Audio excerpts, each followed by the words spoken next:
Hello and welcome to our instructional series of videos. In this installment, we'll show you how to replace the PCIe SSD in 13-inch MacBook Pro with Retina display models from late 2013 and later with an OWC Aura SSD. We'll be demonstrating this upgrade using a late 2013 model. If you have a later model, you may notice some variances on the logic board and battery, but the SSD installation process is still the same. We've already backed up our data, shut down and unplugged the MacBook Pro, and we'll be working on a soft static-free surface. We're now ready to begin.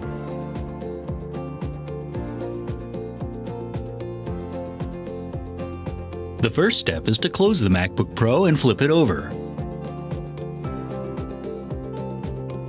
On the bottom are 10 5-point screws to remove with your pentalobe screwdriver. The two center ones on the hinge edge are different from the others, so let's remove those first.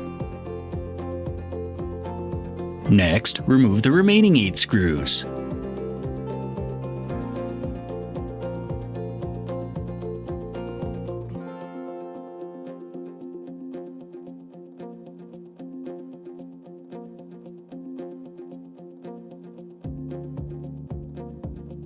We can now lift the bottom cover off. There's a pair of snaps on the underside, so you may have to pull a bit to detach them. Before we remove the SSD, we'll need to detach the battery connector, which is located here. To disconnect the battery, gently lift up on the edges of the connector until it comes free. To remove the SSD module, you'll first need to remove the single Torx T5 screw holding the end in.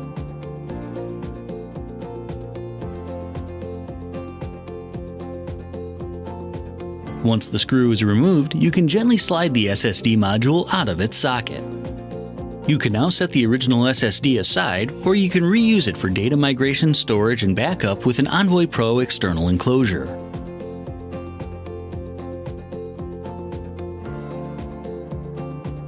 Depending on the model Aura SSD you have, there may be a heatsink or thermal pad on it, though it may vary in size, shape, and positioning. If your SSD has a heatsink or thermal pad, it's very important that you do not move or remove it, or else you risk damage to the Aura SSD and possibly your MacBook Pro.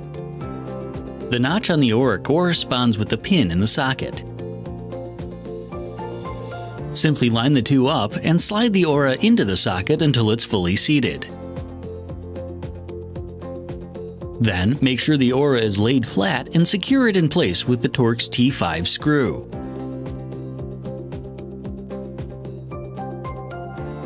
Finally, reconnect the battery by lining up the connector and simply pushing it back into its socket.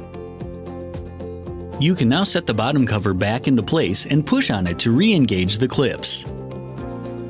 We can now replace the screws that hold the bottom in place. The two screws without the collar on them are slightly shorter and need to be placed in the two center positions along the hinge edge.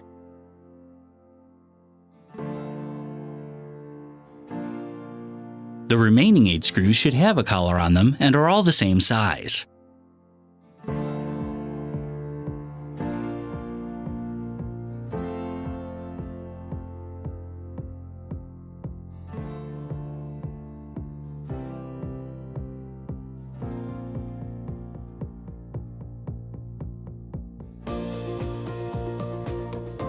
You may now flip your MacBook Pro over, open it up, and turn it on.